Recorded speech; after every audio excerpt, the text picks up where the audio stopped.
ముట్టుకోబోతుంది నన్ను ముచ్చుదాలా నేను సచ్చమని సచ్చాన బోనము దెమ్మన్నా ఎద్దు దొక్కని పంట దుస్తోరి గంట అయ్య ఇనుము మోయని గంటూ ఇష్టమైన పంట అటువంటి కుమారి కూడా మన కప్పముంటని ఉత్తకాలతోటి అటువంటి సచ్చాన బోనం అనుకుని రమ్మంటే మార్గ మధ్యములో రాజులు వెంగిలైన బోనాన్ని తెచ్చి నాకు పెడుతున్నవమ్మా ఈ బోనము ఎల్లబోలే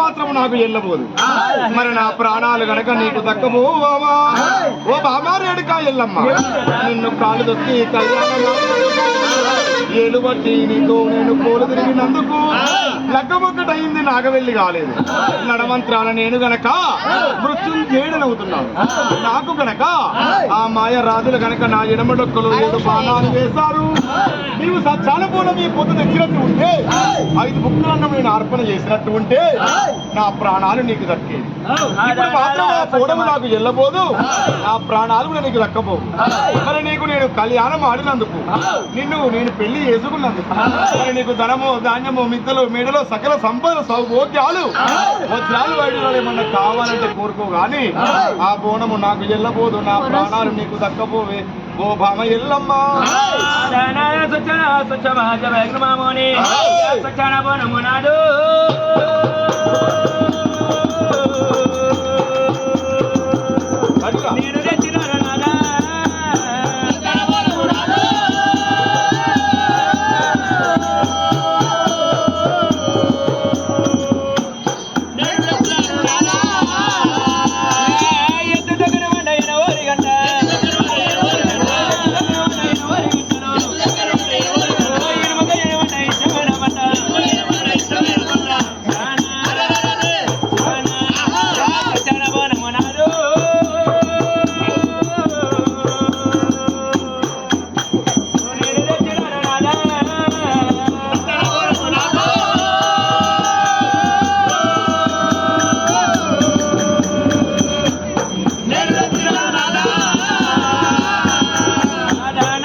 నువ్వు తెచ్చిపోయే విధంగా స్వచ్ఛాన బోనము నేను తెచ్చినాను నాదా స్వచ్ఛ మాధవగిన మామోని నమ్మరాదు నమ్మరాదయ్యో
జమగిన మామూని నువ్వు చెప్పిన విధంగా స్వచ్ఛాన బోనము నేను తీసుకొస్తుంటే మరి అట్టబట్ట కట్టిన శ్రీని చూసి చెలు కార్తీక రాజులు అట్ట వచ్చి స్వచ్ఛాన బోనం వెంగిలి చేసినారు నాదా.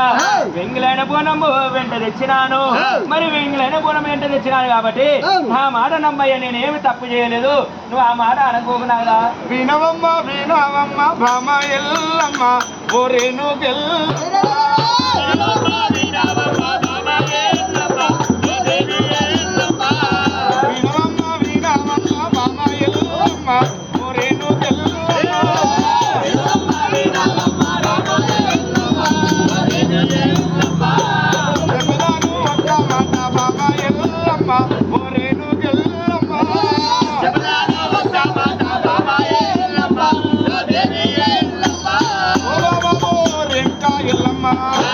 నీవు సత్సాన బోనం తెస్తుండగా మార్గ మధ్యములో రాజులు గనక వెంగిలి చేశారంటున్నావా?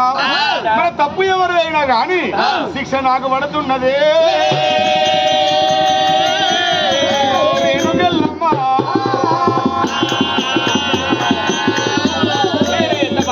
తప్పు ఎవరు చేసినా గాని శిక్ష నాకు పడుతున్నదమ్మా. సత్సాన బోనము నాకు ఎల్లబోదమ్మా, అది వెంగలైన బుణాన్ని నేను ముట్టబోదమ్మా. మరి నా ప్రాణం మాత్రం పోతున్నది. మరి నీకు నేను కళ్యాణం ఆడినందుకు ఏమన్నా వరము కావాలంటే కోరుక గాని ఆ బోనము నువ్వు ఎంత చెప్పినా ఆ బోనము నాకు చెల్లబోదు. దాన్ని కనుక నాకు పిండముగా పెట్టి ఇక్కడికి వెళ్ళి వెళ్ళిపోగాని ఆ బోనము నాకు ఎల్లబోదమ్మా. ఓ బామా రేణుకా ఎల్ల జమగిన మామూని మరి ఎంత చెప్పినా కూడా తప్పే అవుతున్నది. మరి వెంగిలైన బోనము తెచ్చినావు కాబట్టి నాకు వెంగిలైన బోనము నాకు చెల్లబోదు, నాకు పిండగూడు పెట్టు, నేను స్వర్గస్థ అయిపోతా అంటున్నావా? స్వచ్ఛమా జమగిన మామూని నీ వెంట నేను స్తనాదు.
భర్త లేకుండా భార్య ఎట్లా ఉంటున్నది, భార్య లేకుండా భర్త ఎట్లా ఉంటున్నాడు, చెట్టుకు చెట్టు తోడు అంటున్నా, పుట్టకు పుట్ట తోడు అంటున్నారు.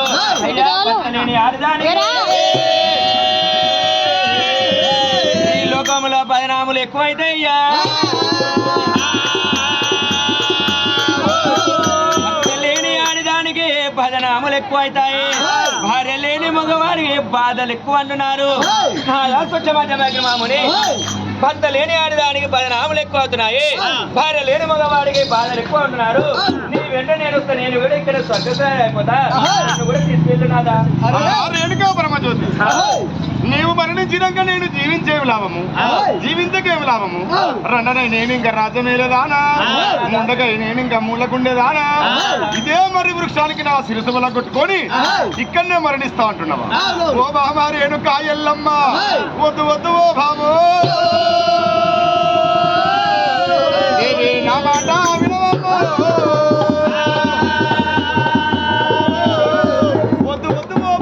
మాట వినవమ్మ. మరి అటువంటి త్రేతాయుగము, త్రూతాయుగము, త్రాపారము, కలియుగము పుట్టేవంతమున్నది, పెరిగేవంతమున్నది. దేవతల కాలం లోపల భర్త చచ్చిపోయినంత మాత్రాన భార్య చచ్చిపోతే నరుల కాలం లోపల కూడా అదే విధంగా జరుగుతుంది. అదే విధంగా జరిగితే ఈ సృష్టికి మాత్రము మూలం ఉండదు. నేను మరణించినా నీవు జీవించాలి. నీవు జీవించి నా పేరు, నా కీర్తి, నా వంశాన్ని నిలబెట్టాలి. అందుకు నేను ఈ పృథివీ లోపల ఉండి ధనము, ధాన్యము, విద్యల మెడలతో అల్లారు ముద్దుగా పెరిగిందానికి సంతోషంగా ఈ పృథివీ లోపల జీవించు గాని నాతో పాటు నువ్వు మరణించడానికి కాదు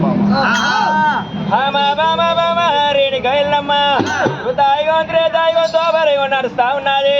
అల్లా కలియో పుట్టేది ఉన్నది, పెరిగేది ఉన్నది. కలియుగంలో నల్ల తరగతి పుట్టేది ఉన్నది, పెరిగేది ఉన్నది. రాజ్యాలు ఏలేదు ఉన్నది. భర్త చనిపోయినాకనే భార్య చనిపోతే సృష్టికి మూలముండబోదు.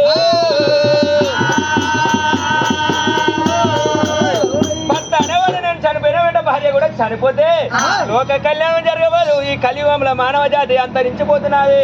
నేను చనిపోయినా కూడా నువ్వు నిండు ముట్టైదు రాదువే, నువ్వు ఉండు అంటున్నావా? మరి ఏదైనా కోరికలు కోరికమన్నావా? నీకు ధనమో, ధాన్యమో, మింతలు, మేడలు, సకల సంపదలు, పల్లెలు, పట్టణాలు, రాజ్యాలు నీకు ఏవి కావాలన్న కోరుకు, తప్పకుండా నేను ఇచ్చి వెళ్ళదా అనుభవమా? చేతిలోనే